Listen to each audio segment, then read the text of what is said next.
Assalamualaikum warahmatullahi wabarakatuh. Tuan-tuan dan puan-puan yang dirahmati Allah sekalian, hari ini kita akan sambung lagi pengajian kita. Yang mana pada hari ini kita akan membahaskan pelajaran isim peringkat yang ketiga, dan hari ini kita akan sambung berkenaan dengan isim-isim biasa yang mansub, kan. Saya dah bagikan sebahagian dan hari ini kita sambung. Tapi izinkan saya ulang balik daripada awal supaya tuan-tuan semua boleh back on track balik, kan. Baik, pelajaran peringkat yang ketiga ni tuan-tuan, saya bahagikan isim. Kita sedang bahas tentang isim, fi'il dengan haraf kita bahaskan kemudian. Baik, isim pada peringkat yang ketiga ni tuan-tuan, saya bahagikan kepada dua jenis. Yang pertama isim yang mabni, ya. Jenis yang kedua ialah isim yang mu'rab. Ya. Isim yang mabni dan mu'rab ni pada peringkat yang tuan-tuan belajar pada peringkat kedua itu, isim mabni ni saya kata isim yang ada gelaran dan fungsi, ingat tak? Itu semua isim mabni lah. Dan isim mu'rab semuanya adalah isim-isim yang biasa. Betul ke tidak? Itu tuan-tuan dah belajar, tapi kita tukar nama dia, Pada peringkat ketiga, kita tak panggil isim yang ada gelaran dan fungsi atau isim biasa, kita panggil isim yang mabni dan isim yang mu'rab. Baik, tuan-tuan semua faham. Isim-isim yang mabni adalah semua isim-isim yang ada gelaran dan fungsi yang tuan-tuan belajar pada peringkat yang kedua. Ingat tak, Dan isim yang mu'rab ialah isim-isim biasa. Apa makna mu'rab? Mu'rab maknanya boleh tuan-tuan ubahkan baris hujung dia. Al-kitabu, al-kitaba, al-kitabi. Al-masjidu, al-masjida, al-masjidi. Boleh tuan-tuan ubah-ubahkan baris hujung dia. Tapi kalau isim yang ada gelaran dan fungsi tak boleh. Al-ladhi mana tuan-tuan boleh tukar jadi al-ladhu, kan.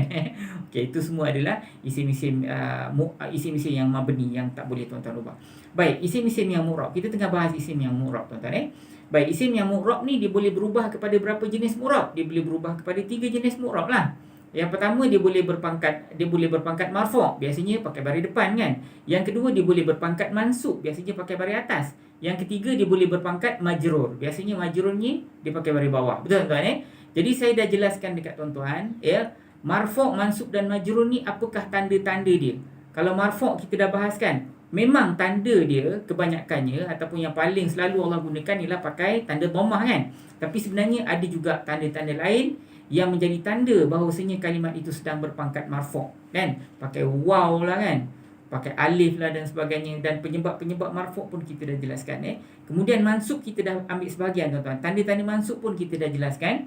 Jadi hari ini kita akan sambung lagi penyebab mansub, Jadi penyebab mansub baru-baru ni pada pertemuan kita yang sebelum ni kita dah bahaskan sampai hal, kan. Sampai hal ada 8. Tuan-tuan buka tuan-tuan punya diagram, diagram biru, isim tu. Kita dah bahaskan sampai hal. Jadi hari ini kita akan sambung lagi nombor 9, mustathna, munada dengan tamyiz. Kita akan bahas, kita akan habiskan penyebab-penyebab mansub hari ni. Mansub ni penyebab dia banyak, tuan-tuan, ada 11. Tapi kebanyakannya jarang-jarang digunakan, Jadi hari ni saya nak bagi tuan-tuan contoh tamyiz. Tamyiz ni agak susah sikit, tapi jarang-jarang jumpa pun dalam Al-Quran, Jadi hari ni kita nak ambil ayat yang ke-27. Tuan-tuan mesti biasa jumpa ayat ni, kan. Ni madza aradallahu bihadza mathalan, madza aradallahu bihadza mathalan. Ni ujung ataupun pertengahan ayat yang ke-27 daripada surah Al-Baqarah. Kita akan ambil ayat tu, tuan-tuan.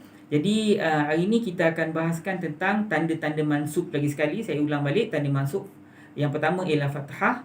Tanda mansub yang kedua ialah ya. Masa bila? Masa jamak muzakkar salim dan semasa kalimat itu musanna. Semua isim biasa. Yang ketiga, tanda mansub yang ketiga ialah kasrah. Masa bila pakai kasrah? Masa kalimat itu jamak muannas salim. Yang keempat, alif sebagai tanda mansub juga. Masa bila? Semasa isim 5. Aba, akha, hama, fa dan za. Okey, penyebab mansub tuan-tuan dah belajar banyak, dah belajar sampai 8. Khabar kana dapat pangkat mansub, subjek inna dapat pangkat mansub, maf'ulun bih dapat pangkat mansub, maf'ul mutlak dapat pangkat mansub. Apa dia maf'ul mutlak? Tuan-tuan tengok balik, ulang balik fi'il dalam bentuk isim, isim masdar. Dia lari selari-larinya, dia makan semakan-makannya, semakan-makannya, selari-larinya, tu kita panggil maf'ul mutlak. Kemudian maf'ul kerana, kan. Maf'ul Ahmad dia berlari kerana takut. Sebab tu kita tambah kerana.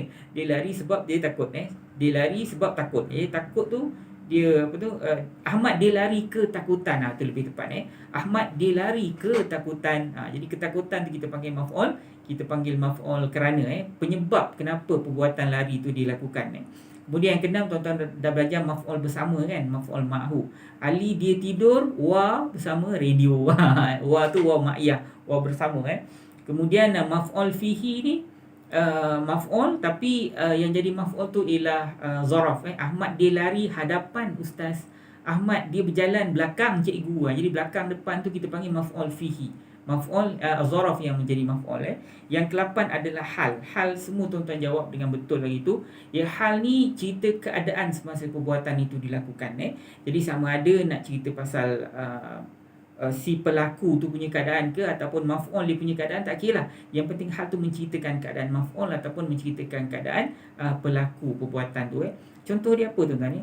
Contoh dia macam Ahmad dia lari lintang pukang. Jadi lintang pukang tu dia adalah hal kepada Ahmad semasa berlari. Tapi kadang-kadang jangan lupa kadang-kadang dia jadi hal kepada maf'ul tu sendiri. Ahmad dia makan nasi kebiru-biruan. Kebiru-biruan tu hal pada keadaan nasi tu. Tuan-tuan pernah makan nasi warna biru? Orang Kelantan biasa buat kan, apa nasi warna biru tu? Nasi apa nama dia? Jadi Ahmad dia makan nasi kebiru-biruan. Jadi sekarang ni hal dia bukan keadaan hal Ahmad masa makan tau. Dia hal dia kepada maf'ulun bih dia. Apa tu nasi tu yang kebiru-biruan, hal keadaan nasi tu kebiru-biruan. Dan contoh yang saya berikan pada pertemuan kita sebelum ni tentang hal ialah hal jenis yang nombor 2 tu. Dia bukan jadi hal kepada pelaku dia jadi hal kepada maf'ulun bih dia tu ataupun yang diciptakan. Tak silap saya samaan binaan binaan tu dia adalah hal jadi bumbung. Bumbung tu bukan ciptaan semasa Allah menciptakan tu, bukan hal keadaan Allah semasa menciptakan. Dia menciptakan hal langit itu sebagai bumbung. So tuan-tuan, hari ni kita akan sambung lagi mustasna, munada dan tamyiz. Senang tuan-tuan. Mustasna ni ialah yang dikecualikan. Biasanya kalau yang dikecualikan ni selepas kalimah illa, semua lulus illa Ali. So Ali tu kita panggil mustasna, yang dikecualikan. Kemudian kita akan bahas tentang munada. Munada ni yang kena seru. Ya Muhammad. Jadi Muhammad tu kita panggil munada yang kena seru selepas daripada harfun nida. Kemudian tamyiz. Tamyiz ni saya akan jelaskan sebentar lagi dengan agak detail. Yang mana tamyiz ni, contoh kita hari ni ialah tamyiz. Sebab tamyiz ni agak yang paling susah dan paling jarang tuan-tuan jumpa dalam Quran. Jadi yang itu yang kita ambil sebagai contoh kita. Maknanya dia menjelaskan. Kalau dari segi fiqh, tamyiz ni membeza kan. Dia boleh membezakan antara yang buruk dengan yang baik kan. Yang kotor dengan yang suci kan. Tapi tamyiz dalam konteks ilmu nahwu dia menjelaskan tuan-tuan sebenarnya.